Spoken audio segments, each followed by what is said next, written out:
Pablo Emilio Escobar Gaviria adalah salah satu tokoh kriminal paling terkenal dalam sejarah dunia. Ia adalah pemimpin kartel narkoba Kolombia yang mendominasi perdagangan kokain internasional pada 1980-an. Dijuluki Raja Kokain, Escobar adalah sosok kontroversial. Di satu sisi, ia dikenal kejam dalam dunia kriminal. Tetapi di sisi lain, ia dianggap sebagai Robin Hood oleh sebagian masyarakat miskin di Kolombia karena kedermawanannya. Pablo Escobar lahir pada 1 Desember 1949 di Rio Negro, Kolombia, dan dibesarkan di Medellin. Ia berasal dari keluarga kelas pekerja. Ayahnya seorang petani, sementara ibunya adalah guru sekolah. Sejak muda, Escobar menunjukkan kecenderungan untuk mencari uang dengan cara apapun. Ia memulai karir kriminalnya dengan mencuri batu nisan untuk dijual kembali dan kemudian beralih ke penyelundupan barang ilegal seperti rokok dan elektronik. Ambisi dan kecerdasannya membawanya ke dunia perdagangan narkoba, di mana ia mulai membangun jaringan kokain pada awal 1970-an.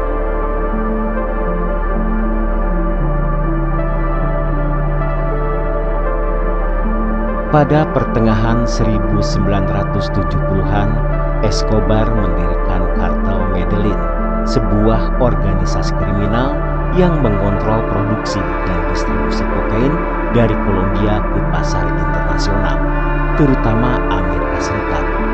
Dengan menggunakan rute-rute rahasia dan pesawat kecil, ia berhasil mendominasi perdagangan narkoba global.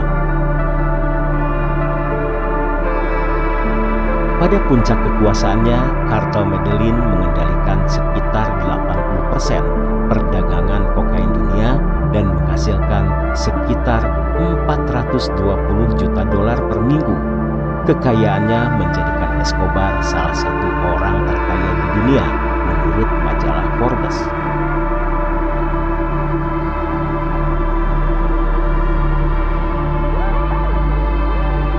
Untuk melindungi bisnisnya, Escobar menggunakan kombinasi kekerasan brutal dan korupsi. Filosofinya dikenal sebagai plata o plomo atau perak atau timah, yang berarti bahwa orang harus menerima suap darinya atau menghadapi kematian. Ia memerintahkan pembunuhan ribuan orang, termasuk polisi, politisi, hakim, dan bahkan warga sipil. Escobar juga bertanggung jawab atas serangan teroris besar, termasuk pengeboman pesawat Avianca pada 1989, sebuah bom yang ditanam di pesawat komersial yang menewaskan 107 orang. Kemudian serangan di Bogota, termasuk serangkaian pengeboman di gedung-gedung pemerintah.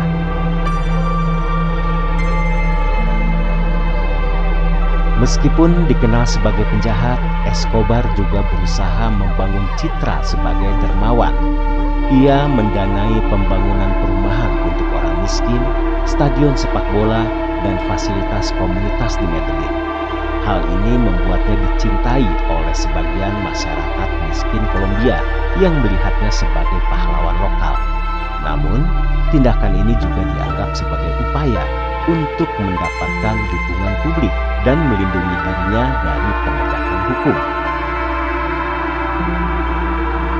Pada akhir 1980-an, pemerintah Kolombia bekerja sama dengan Amerika Serikat mulai meningkatkan tekanan untuk menangkap Escobar. Namun, Escobar menggunakan kekayaannya untuk membeli perlindungan dan melarikan diri dari pihak berwenang. Pada 1991, Escobar menyerah kepada pemerintah Kolombia dengan syarat ia diizinkan membangun penjara mewah untuk dirinya sendiri yang dikenal sebagai La Catedral. Penjara ini lebih mirip resort, lengkap dengan kasino, lapangan sepak bola, dan fasilitas lainnya. Namun, ketika pemerintah Escobar memindahkannya ke fasilitas penjara biasa pada 1992, Escobar melarikan diri.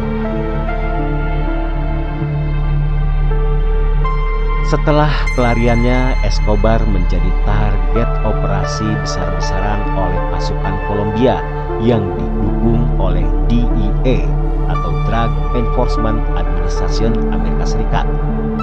Pada 2 Desember 1993, setelah pelarian yang berlangsung lebih dari setahun, Escobar ditemukan di Medellin. Ia tewas dalam baku tembak di atas atap rumah persembunyiannya.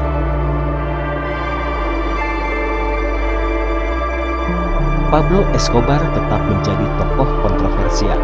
Di satu sisi, ia dikenal sebagai sosok kejam yang menghancurkan banyak nyawa melalui kekerasan dan perdagangan narkoba.